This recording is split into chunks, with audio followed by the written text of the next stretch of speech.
Hello and welcome to this week's edition of the Super Rugby Country podcast. Joining me, Big M, as always, Mr. Rob Rees, Joe Wilson, and John Harris. It's been a while since we'd all been together, so good evening, and how are we? Good, thanks, Em. All good. Strange to see four. Yeah, it's good to be back, boys, after a little sabbatical. A little sabbatical, yeah. We can take it as that. That'll do it. Okay, so straight into the action. Just the one game last week to talk about. And it wasn't a little game by any means. Llandovery at home to Pontypool. So obviously we didn't have a podcast last week, so it was just the one game and then to review. So Rob, being as our man in that area, what do you think Pontypool were thinking before this game? Do you know, I think it's hard to judge where Pontypool minds are at the moment because they're sort of too good for the rest of the table. They're a little bit of a chunk off the top four, but it can't really seem to make sense of what their squad is trying to dictate. Like at the moment, you've got the likes of Dane Blacker coming in, seasoned professional. Scott Williams, like I know he hasn't featured at the top level for a while, but a very seasoned international and professional. You've got Tongan internationals on the bench. You've got Dragons galore, and that's sort of a bit of a rotating academy allocation and senior player allocation. So it's a bit of a difficult one to sort of know where their sort of mindset is at the moment. Are they just trying to prep players for the Dragons, or is it a bit of are they still trying to find their sort of diamond 15 and playing around with things? Not that you want to do that up at Church Bank, but yeah, I think was it 9-point margin of difference coming out the back end of this one. It'll be at this stage very disappointing for a Pontypool side that had the strength and in depth, at least on paper, that this one had. Yeah. So 38-27 it finished in Llandovery's favour. Bonus point win. Didn't get the second attacking bonus point, but Pontypool did get 4 tries of their own. That Tongan international, Solomon Funaki, I think is how you pronounce his name. Might be wrong, but indeed, surely they've they gotta be like kind of happy that they've at least walked away with a point, knowing how tough of a place Church Bank actually is.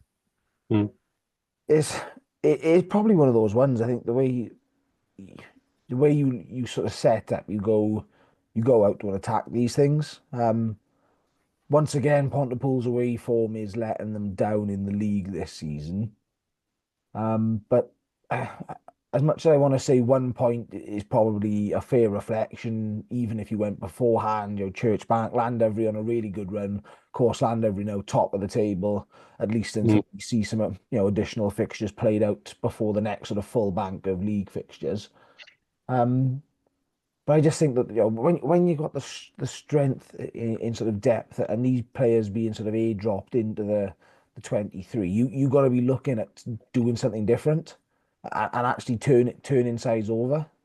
We know Llandovery aren't invincible this season. Yes, they're on a really nice run at the moment, and it remains to be seen what it takes to stop that. But I sort of get the feeling that Pontypool should be disappointed with just a point from this, especially if they sort of start kicking on and looking to get a home tie, which is going to be crucial given their away form is the problem. Yeah. So from a Llandovery perspective, there were a few Scarlets and so regulars, Ed Scragg and Morgan Jones, who we've seen all season. But they also had Welsh international Stephen Evans come back for his first game in, I think, in almost a year. So they had more than enough. They got more than enough talent anyway, Llandovery, without getting, these parachute players, and especially, Welsh internationals at that. I know he hasn't featured on the international stage for a couple of years, but you still have that quality within you. So, yeah, I think Llandovery would take the 5. 9 on the bounce now. Only lost the one game at home in what feels like forever. That was courtesy of Ebbw earlier this season, of course. But yeah, I think Llandovery's mindset have got to be 5 5 points is a minimum every game, and doesn't matter if you're going to Cardiff or Newport or Ebbw Vale. I know few of those fixtures are done, but that is the mindset these top four have got to be in. If you get any less than 5 points, you're going to be losing ground, and you could still be losing ground if that. So if we come on to this week, it's a bit of an awkward one because we've got the start of the SRC Cup, which is incredibly exciting. At least I feel it's quite exciting, so I'm quite looking forward to this.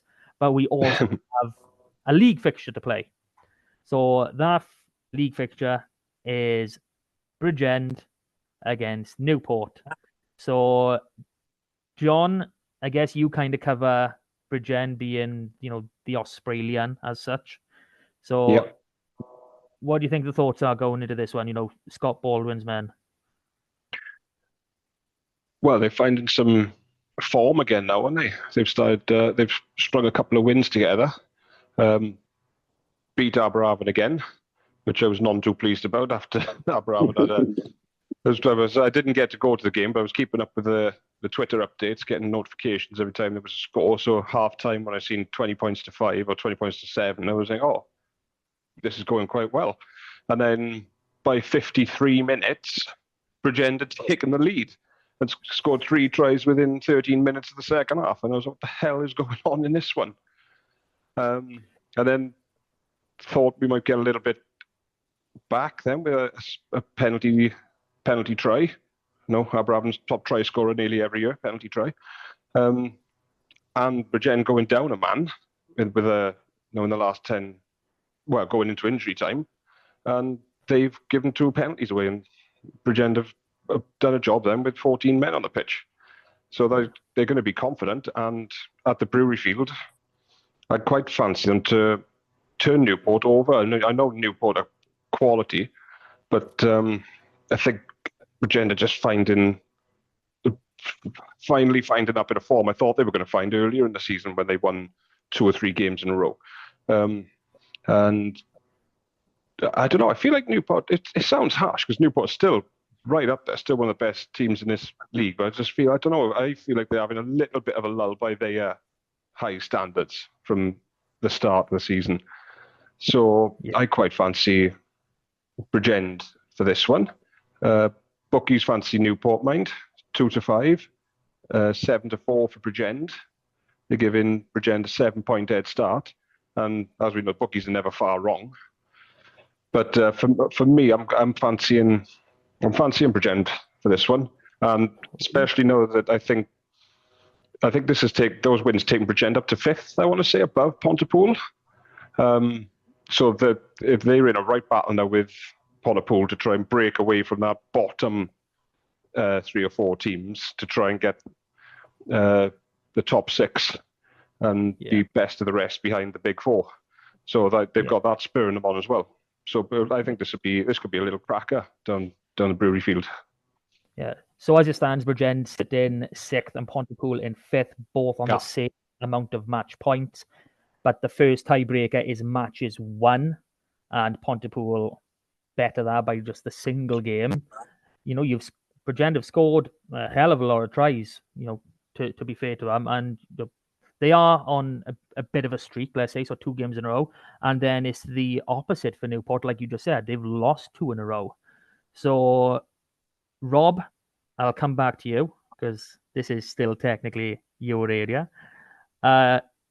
Should Newport be wary of this? Is a 7-point lead enough, really?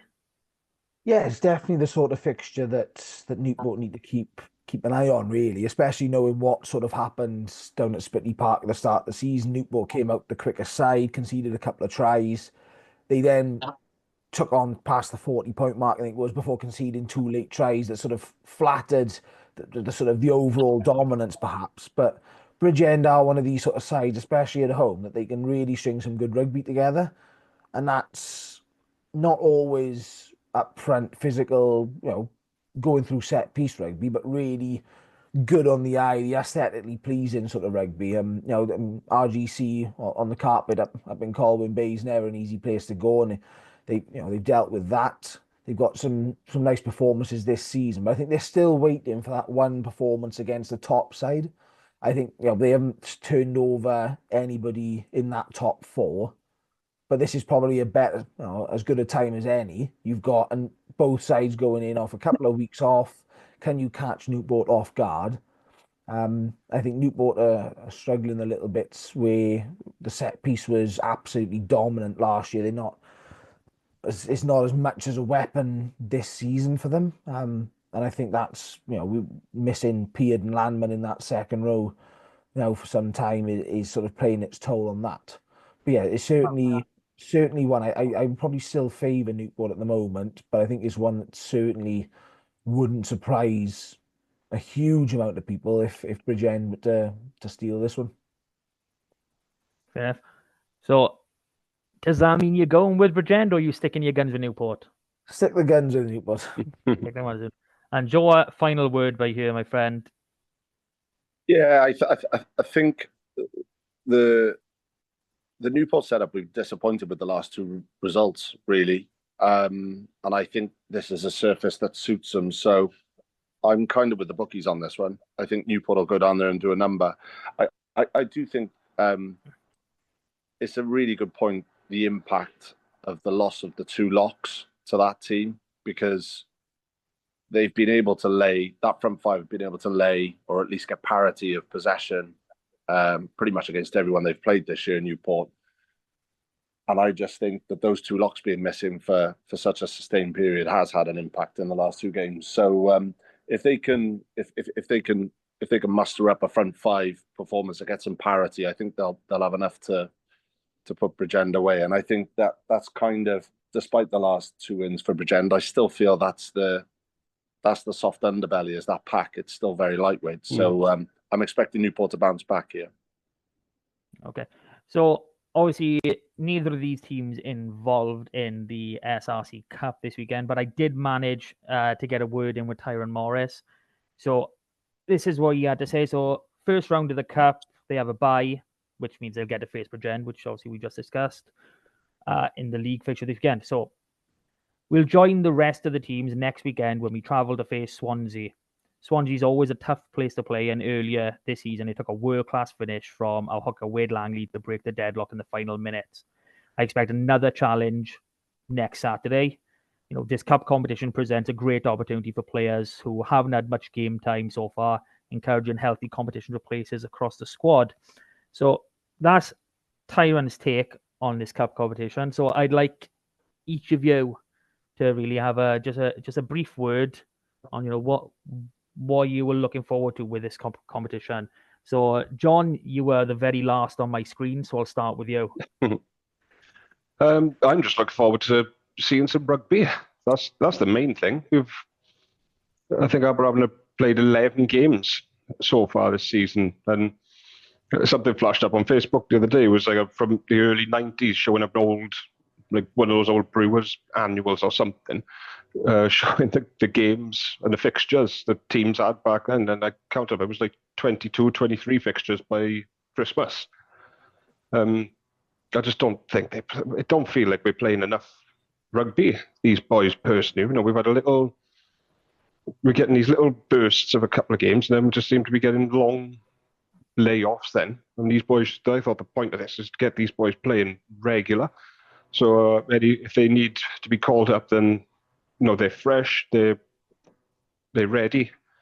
So the main thing I'm looking forward to is just getting back to seeing some rugby again. It's been too long, and it feels like this competition was just kind of thrown together when they realised, oh, hang on, 10 teams, that's 9 home games for everyone, only 18 games for the season. If we're going to cut all these clubs money, then the only way they make money is games. So they had to do something, and it just feels like they kind of threw this together at the end. Don't get me wrong, if Aberravon could go and win it, I think it'd be the best thing ever then. It'd be amazing. But that's the main thing. I would, maybe they could have done something with including the Premiership teams, unless they were worried that they might have been stronger than they thought. But I just want to see some rugby be played now. Yeah. So I think we can all agree there are some issues with the season scheduling, and we will come on to that at a later podcast. But for now, John is very happy to see some rugby, whether it's SRC or SRC Cup. It doesn't matter. So, Joe, on to you. Yeah, I think it's going to be interesting for all the sides now in this cup competition, because we've obviously got, all the sides will be losing players to this Wales, the Wales under-20s camps in various forms. You know, Cardiff have got, I think, 5 players in that Wales under-20s team, so three from the back line and two up front. So it's impactful what happens here, and I think to Tyrone's point, I think it's really good for the rest of that squad then that's been in and around but not maybe getting enough minutes, that they can use this cup competition to get really up to speed and get some games on board. And for those boys that are a little bit older in each of those squads than the under-20s boys, it's a chance for them to showcase their skills and show the regions what they're capable of doing. Or alternatively, if the regions aren't going to look at them, show some other sides around the world, maybe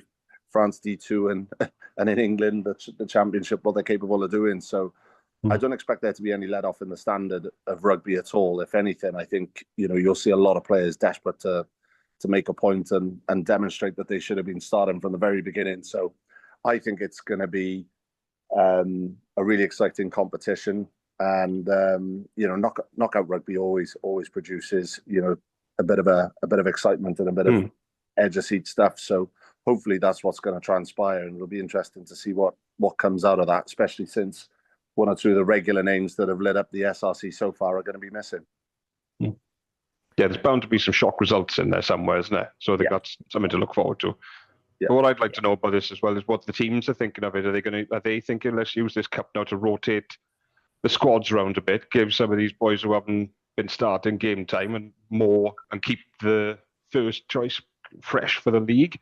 Or are they thinking, right, well, we've only got to win a couple of games per year and we're going to be in a final in Cardiff, so let's go all out for this and put our best team out? It's interesting, isn't it, as well, because I think the coaches will have all the stats, but particularly when you get to January, February time with the softer pitches, the injury rates start to go up, and also players, like we said, are going to be missing from selection to age grade selection. So I think in part it's going to be partly forced upon them, but you'd think that if they don't do it, it's going to be difficult for those players to just parachute into a squad where everyone else is flying and they haven't had any games at all. So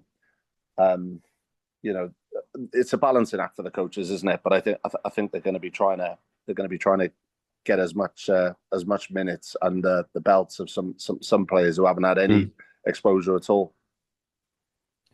Rob? Yeah, I think I quite like the format of the 2 home games, 2 away games. Obviously, you don't play any of the sides in your pool more than the once. But I quite like that sort of format because it's such a short pool stage format. It's not home and away. It does work pretty much like a knockout. I mean, you look at the one side of the draw and you've got Ebervale, Pontypool and Newport, 3 of the top 5 all in one side of the draw. If you lose that opening round game, all of a sudden you're playing catch up, and then of course you've got the bye fixture, which always means that the table isn't aligned until the final round of fixtures. So you've always got that sort of leapfrogging sort of, somebody goes top, but then they're not going to play next week, so someone else will go top.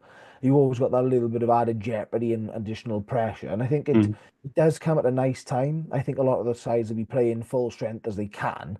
The breaks, as John said, haven't helped quite a few sides.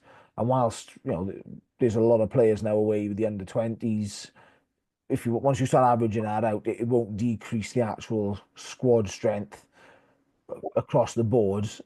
Just if we're looking at the under-20s that are going to be missing, so I think it'll be a strong competition and one that we can look forward to. And then it's going to be a tasty final, knowing that there is no sort of knockout rounds as such. It's straight into the final, so you are going to have 2 top quality teams. You got to be consistent.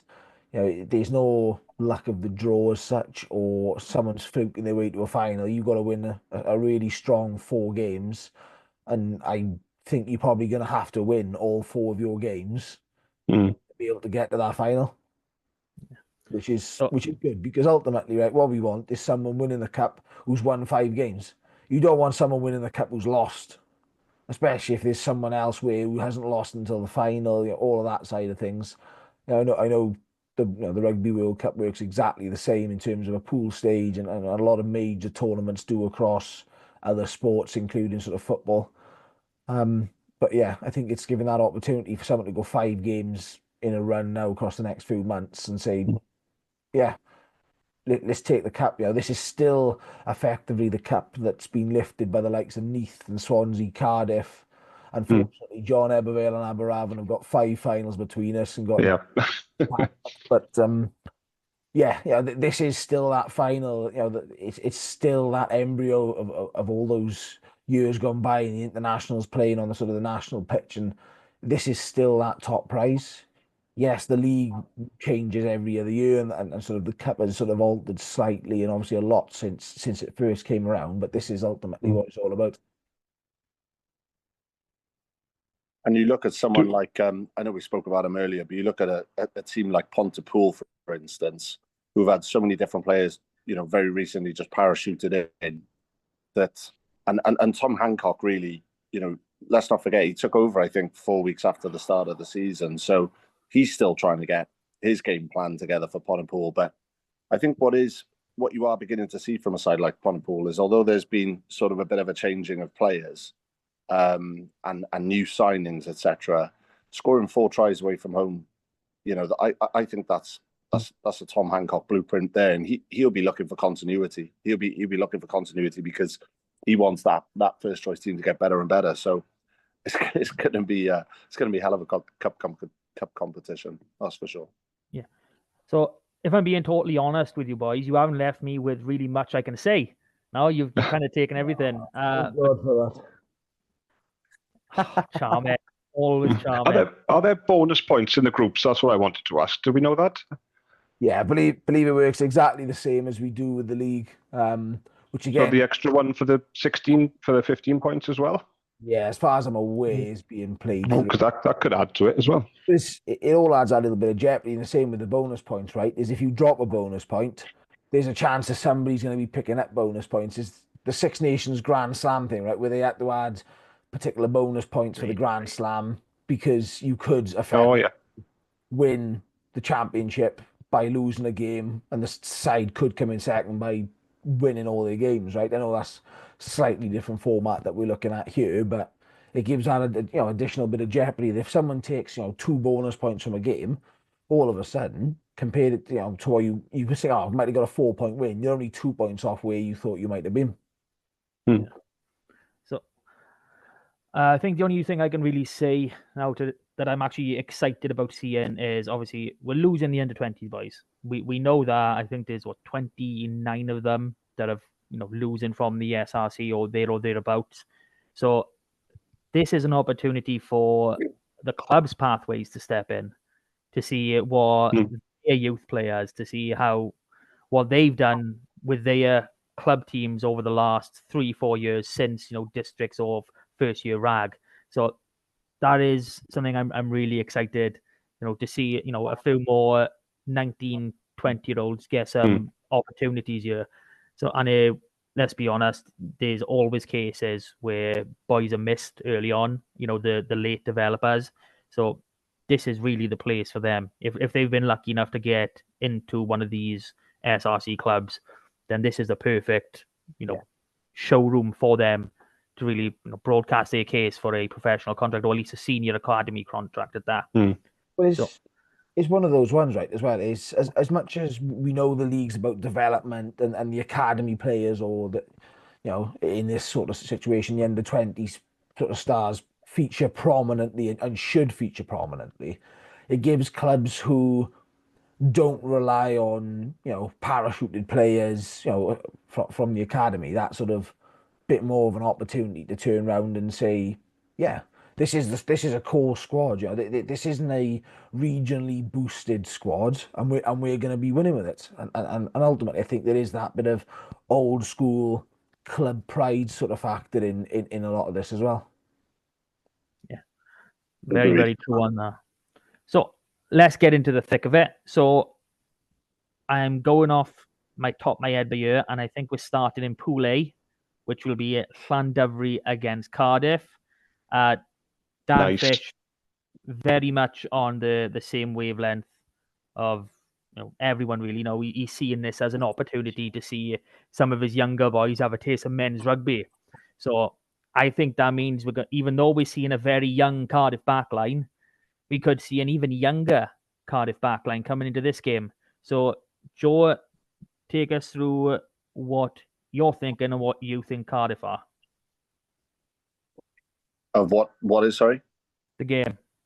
Llandovery Cardiff. Yeah, I think it's going to be quite. It's going to be down at Llandovery, isn't it? The first round. Yeah. Yeah, I think it's going to be quite difficult for Cardiff at the moment. I think some of those combinations are going to be missing and have been probably for a while. And the lads that will be stepping up, I'm expecting more of the seasoned players to be playing this game who won't have a lot of minutes. So I think it's going to be a little bit of a challenge. That said, Llandovery will have a few changes of their own.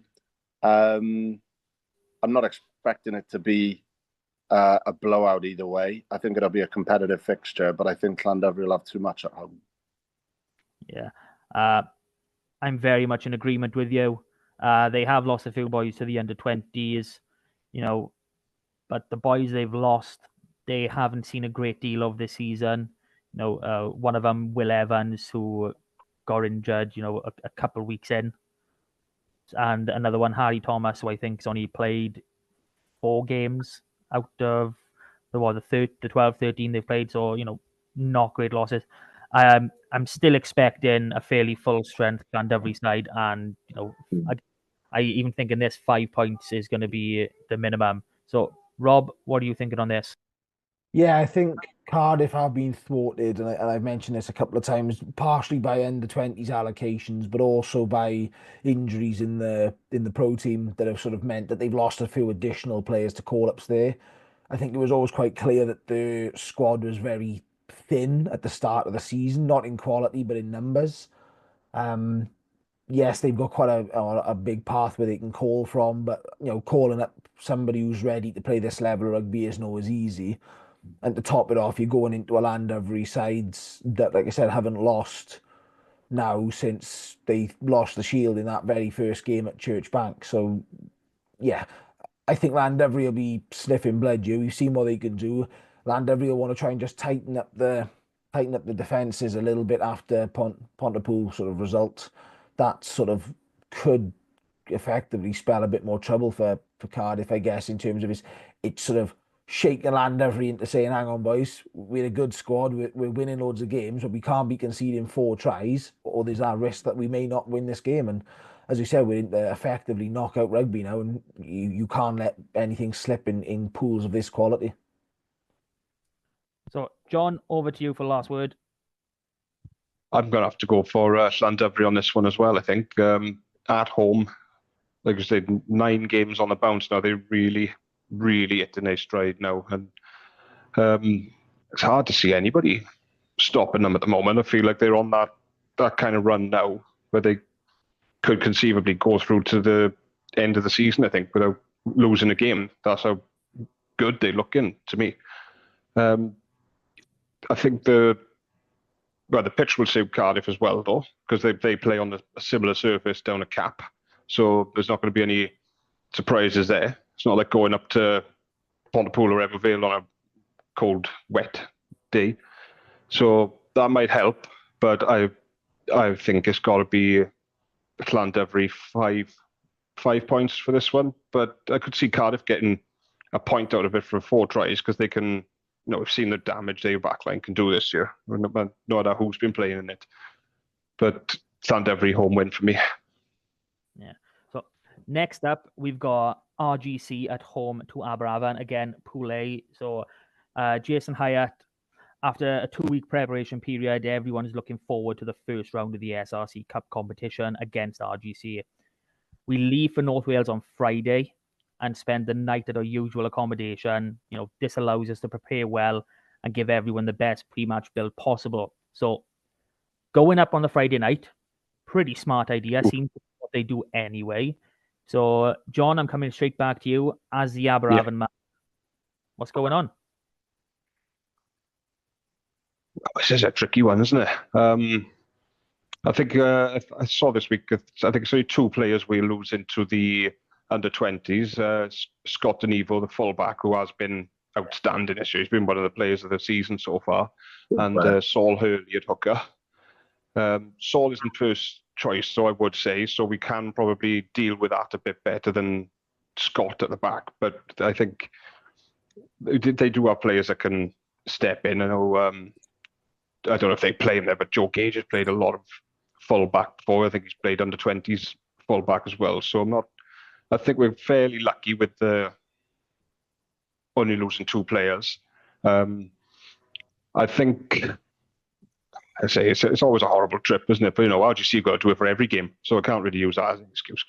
But I do fancy, surprise, I do fancy Aberravon to go up there and win this, because that is one of the games I did see the reverse fixture when the RGC came down to us, and I was expecting a lot out of them because they started the season so well, and I was surprised at how well Aberravon did control that game. They did let RGC back in when their inevitable lapse in concentration just came in for 10, 15 minutes.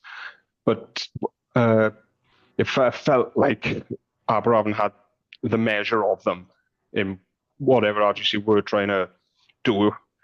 Aberravon seemed to have an answer for it, and they didn't seem like they were going to lose that game. So, and I think that pitch will suit the way Aberravon like to try and play as well. And I know it'll be an advantage for RGC because it's their pitch and they love it.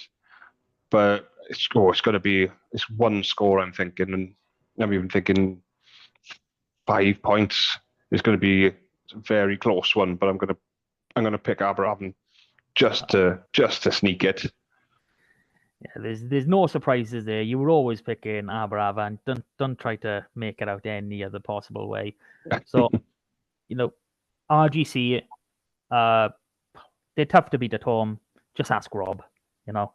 Every Whale got put to the sword. They got slain, put in the ground, 6 feet under, buried. We haven't heard from them since. No, then again, we haven't heard from anyone. So, Joe, you like a bit of RGC.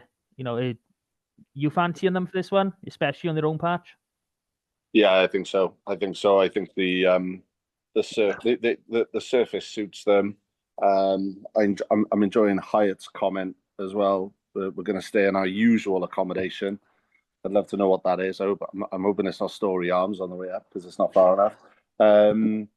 Yeah, I just think RGC at home are a different proposition, and they do play on that surface. They can play a very, very fast game, and I don't think they're missing many either. I think there's 2 boys for RGC that have been called into Wales under-20s. I'd have to double check, but I think the impact of some of the withdrawals is not massive on them. I think weirdly their squad is perhaps 20 and above, which probably suits them really nicely, mostly. So yeah, I don't see there being a massive impact on things. If anything, they might be missing a few of their coaches, RGC.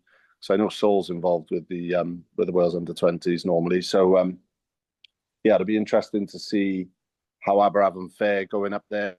I think Aberravon can cope with quite a fast game, but I just think home advantage just tilts it slightly towards RGC for me. Yeah, I'm in total agreement. I am back in RGC all the way. So you are right. There are 2 boys involved. Dylan Alford, who is attached to the Scarlets, and Tom Cottle, who, well, he's not attached to anybody. So old RFC's finest. Yeah, we've seen with other players in the past where they come into the under-20s unattached and they leave attached. So Owen Conker is one from last season, went in with no regional, no professional contract, and he walks out of it with one. So plenty of opportunities for this young man to showcase his own talents and pick up one of them contracts. So, Rob, last one. Let's have it. Yeah, I think. Come on, Rob. Your high Come on. quality there. Oh, John, you might want to sit back in your seats. It's just going to make me look biased otherwise. Don't think we need to help with that. Not the objective man that I am. No, I think both sides only losing the two, but I think if you look at who the sides lose, Aberafon are definitely worse hit. But I just think the way that RGC do play, they'll be buoyed by a very good performance and cough a lucky conversion by Billy McBride in the last minute against Ebervale. Yeah, I think that the problem Aberafon will have is they can match RGC up front and probably better them. They can match that sort of open game plan, especially with a bit of a loose, ragged ball. But it's RGC just seem to drag people into that game unwillingly. And that's what they did against Ebervale. Ebervale are not the sort of team that want to get drawn into an 80-point thriller. And I think RGC are sort of going to be, RGC, Aberafon are going to be in a similar position to Ebervale in sort of that sort of mindset. They're not going to want to be, you score one, try we'll score two sort of mindset. They're going to want to run disciplined, structured game. Now, Aberafon have typically the last couple of seasons struggled with some, defensive continuity and sort of holding it together in sort of midfields and allowing in some rather quick lapses of concentration and the score shoots up. RGC will make that scoreline shoot up. They've got a very experienced back line and they've all played on that surface. You got to look at the likes of Billy McBride, Aaron Bagshaw, Dion Jones, Reece Tudor, Sam Stoddard. They've all played on this surface now together or at some point together for the boys who've just come back in. And they've all played numerous seasons at this ground. So it definitely suits them. I just hope that Aberafon enjoy their curry in London before they come back down. Yeah, I had also forgotten that RGC had beaten Ebervale recently as well. You can't change it now, John. No. But I would say one thing for Aberafon as well, their defence has been a lot better this year. If you look at their points conceded, is actually the second lowest in the entire league. So I think that's a massive. All right, they have played two less games than a lot of teams as well, but still. No, that's the perfect way to end that one. Fair play to you boys. So that brings us into Pool B, and my first game on my list is Ebervale at home to Carmarthen Quins. So Carmarthen Quins director of rugby Steph Thomas. We're excited to get going in the cup. Ebu have been excellent, and this is the key word by year, at home so far this season. But it's our first visit, and we're excited to get going. So, depending on how Ebervale approach this, and same from Carmarthen Quins, it could go anyway. It really could, and I'm not just saying that to boil Rob's blood, because he is. Ebu have kept you wouldn't do that. A fairly consistent 23. Well, 15, I'm going to say, because we never know the full 23 until after the fact.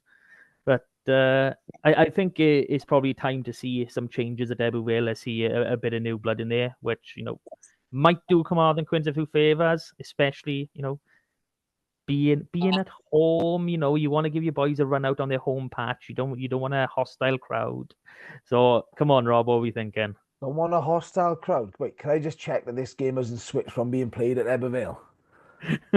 Yeah. But no, I think it's one of those ones. I think Quins, I've said it a few times, have had a bit of lack of sort of continuity in their sort of side, and a few injuries at the Scarlets now mean that we probably won't see Charlie Titcombe that often. And unfortunately, he's sort of one of those players that Quins have really looked good with, similar with Tuapolotu. So those sort of players really make a difference. So Quins always make a pretty tough game of it. I guess it's, yes, Ebervale have lost, a few times now this season, three games, and they're all away from home. So it's probably a good thing for Jason Strange that this game isn't at Carmarthen Quins. Saying that, we've got bad weather doing now the end of this week, and we all know what the weather changes like. I was just thinking that as well. So fingers crossed that we do actually get to see this, because I think, Ebervale are only losing Harry Rees-Weldon from their squad. So I think it's a very interesting sort of game, because two sides, very similar sort of game plan. Quinn's probably at the moment, with the injuries in the Ebervale backline, have a bit more of an expansive game plan in hand, but haven't really been able to execute it with enough discipline to hold on to the ball. I think that's where Ebervale do really well, especially at home. Obviously, the Shield isn't up for grabs. The Shield's only up for grabs in the league. Ooh. Yes. Still at Ebervale, and doesn't matter what you want to say. Keep checking things. But no, I think this does have an opportunity to be one of those really good games where both sides just want to keep this continuity going. I don't think we'll see too many changes to the Ebervale side. I think they've had a few weeks now, and obviously without the game and disappointed coming off the back of that RGC defeat, and it was a long coach journey down for some of the boys afterwards with the snow to have a really good think of that. So yeah, I don't think there'd be too many changes coming in from Jason's perspective. So obviously you're going for an Ebu win. I don't even need to. Yes, just I'm blind faith like John. The last time I said we weren't going to win, we did the double overland every. So here we go. So another point on Kamala, and they're losing 2 players to this 20 side. One of them, Ellis Price, hasn't featured much this season. Outside half come centre, or centre come whatever way around you want to say it. The other one is Yori Badam, who has been an ever-present in that back three, and fair play to the kid. He's come into this year, first year of senior rugby, and he's taken it by storm. Some of the performances I've seen from him, some of the tries he's setting up, just watching him against the Welsh academies, these past couple of weeks, what little highlights we're getting, he just looks a step above. So that's going to be a massive loss for Carmarthen Quins on top of the likes of Charlie Titcomb and so forth, who will be with the Scarlets. So, John, who are you picking? Ebervale. Ebervale. It's as simple as that. He's got nothing more to say. Ebervale. Yeah, just Ebervale at home. I can't see. I can see what Rob's saying about Carmarthen, but I just think I just can't see it going overcoming that home advantage for Ebervale. I just think it's going to be too strong. It's going to be a horrible day up there, I think, because we've got this storm coming in. So, like I say, hopefully these games go ahead. And if I'm Ebervale and who was the other one, big one in that group, Newport. If you're Ebervale Newport, you've got to target every home game now for maximum points, haven't you?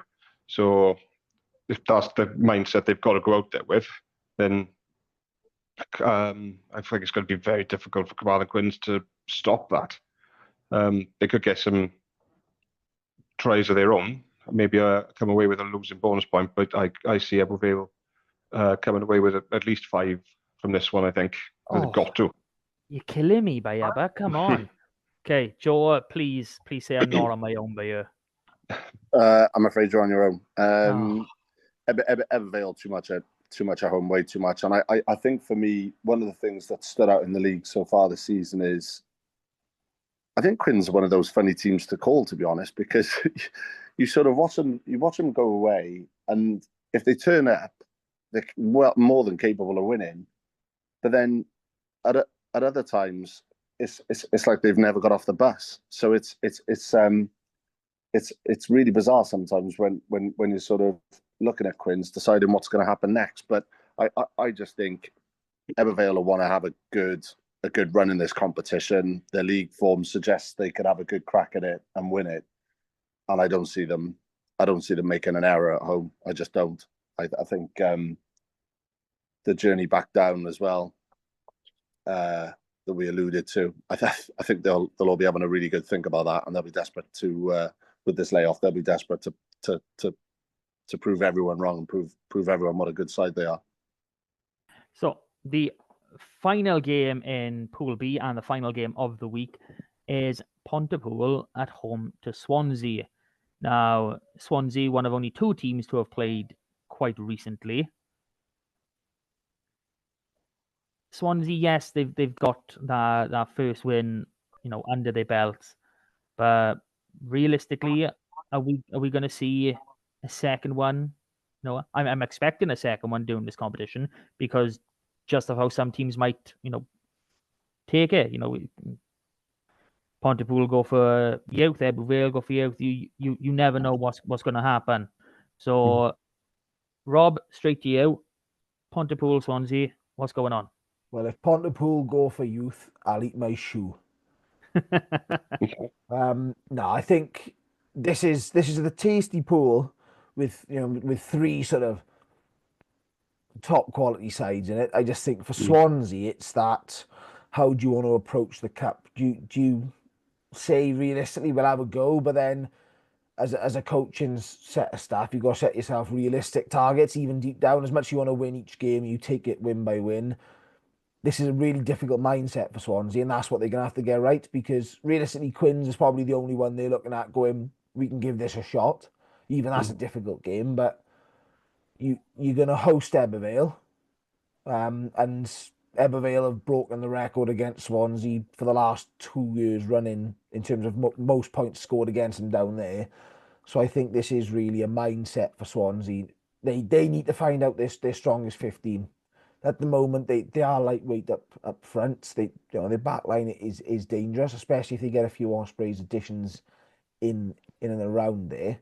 It's just they don't seem to be settled on who their best 8 is at the moment. And I think that's something that they should be really nailing down, because where else is better than, right, it's the cup, but you're going to come up against the Newport, Pooler and Ebbw packs, even Quinn's pack, or 4 strong packs. There's not a side in this pool with a weak pack outside of Swansea. And I think this is the key for them. Swansea probably, unfortunately, are the side that will have to rotate and play around a bit with the squads. But yeah, for Pontypool, I think this is their chance, to really just get a 6-pointer on the board, try and take an early leads in this sort of pool, and go from there. Obviously, they're going to be looking at this as one of 2 home fixtures. You would ideally like Newport and Ebbw at home. It hasn't really worked out like that for anybody, so they'll host Ebbw and travel to Newport. But that's probably favourable given how much confidence they'll take from beating Ebbw at Christmas. So yeah, I think this is a big confidence booster for Pontypool more than anything. Yeah. So on the Swansea front, we talk about players being taken with the under-20s. Lewis Edwards, Ian Cornelius, who obviously was a mid-season sign-in, Dangemine. I think that is it from their squad. So, John, seeing as though this is your forte, does Swansea have a realistic chance of doing something, or should they approach it differently? I can't personally see it. Like I said, Pontypool's a hard place for anyone to go, let alone when you're Swansea and you're struggling for wins. Even though they did have to go and get their 1 win, and again, get throwing stuff around there. Against Harbour after we're winning 3 in a row, and I'm like, oh yeah, we'll have a nice 12 points now off Swansea over Christmas, going to the new year, lovely. And then, of course, that's they beat. So I'd love to see Swansea win that, because it'd make us losing then look a lot better. But I can't. No, anyone going up to Pontypool knows how difficult it is to go up there and come away with something. And if you're Pontypool, you're going to be targeting that game, thinking, yeah, we could start this cup competition now with a bang. Set our stall out early, put a performance out, get a big score, and get 6 points on the board first game off the bat. So that's what I'm expecting. Yeah, Pontypool 6 points for me personally. Okay, Joe, final word on this game, my friend. Do we know how many players are going to be missing for Ponty, if any? I'm not 100% sure, but Dragons have announced they've lost Kai Evans and Angus O'Brien. So, there's a chance that there'll be players called up to the Dragons. If they're going up. Yeah. Yeah, I think Scott Williams is a bit too old to get called up for the age grades, but he might get a call up to the region. I don't know, but yeah, I just think I'm a big fan of Tom Hancock's the coach at Pontypool, and I think scoring 4 tries down at Llandovery is going to get put into perspective over the course of the remainder of the league season. And I can just see him building something really good down there at Pony. So I'm not expecting Swansea to get a win. I do think Pontypool will get at least 5 points, and I'll be surprised if they don't get 6 points. I think Pontypool will put them to the sword, to be honest. And they're my dark horses for the Cup. Pontypool. They can keep Scott Williams fit, launch the back three into the game the way they want to. I think that pack will get parity with anyone on their day. Fair enough. I'm trying to have a little look by here now to see. I do think Pontypool, outside of Ebbw are the only team to score 4 tries against Llandovery. So, I don't doubt Churchbank, obviously.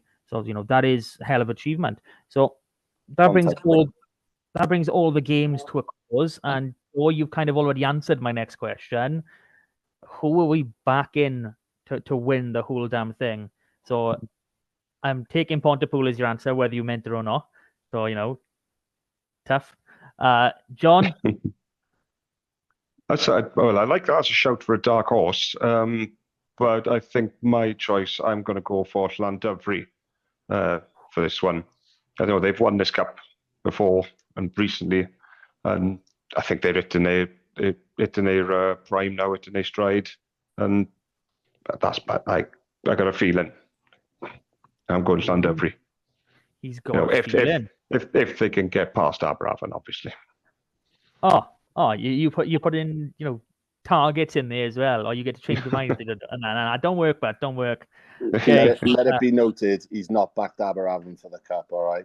Oh no, he hasn't. Oh no, what's going on? Objective. Impartial. Take that shirt down behind you. Take that shirt down. All right then, Rob. Well, going on history. I'm actually in the John camp here. I'm going Llandovery, and that's partially the way that the fixtures run. You've got Cardiff at home, and then whilst there's not easy fixtures, you've got favourable fixtures, especially with 2 away out of those 3. And Llandovery are a knockout specialist. They know how to win. 3 trophies in the past 2 seasons, one of which was the cup. It's a one-off final in the stadium on TV. They're the sort of side that don't feel that, and I think I can see if Llandovery go through this weekend with a win of any margin, I think they'll be finishing top of that pool comfortably. And I think then it's a straight shootout between one of Newport, Pontypool, and Ebbw in terms of who they'll be facing. And then, as much as that's a tasty tie, I think you still back Llandovery. And I'm still saying the Llandovery are favourites for the league as well, really. So, yeah, we've got a couple of Llandovery shouts. Yeah. And, yeah, I'm going exactly the same. I'm going Llandovery. And my main reasoning for this, I know there's gap weeks in this competition, which I don't totally understand. But, you're looking at Newport or Ebbw being, most favourites of this. And, both their last 2 games, are with each other and then Pontypool. So, Ebbw finish away to Pontypool and then at home to Newport away to Ebbw and then at home to Pontypool. I think, you're going to have a few battered and tired bodies in there, which, would lead. Look, it could be Llandovery, it could be Cardiff. You never know. You never. I don't think RGC, Aberafon or Bridgend, are going to think themselves in the fight for this. But I think whoever comes out top of Pool A is going to really fancy their chances just because of how difficult Pool B is. So that brings us to the end of this week. If you've managed to make it this far, thank you so much. Please like, share, subscribe, give us a comment. Do what tell you your want. Friends, tell your neighbour. Friend. Share with a friend. Who knows? If they like rugby, send them this way. That'll be brilliant. So until next time, thank you, gentlemen, for joining me. It's been brilliant to speak with all of you once again for the first time in what feels like forever. So until then, bye, guys. Cheers, Ned. Super. Cheers, guys.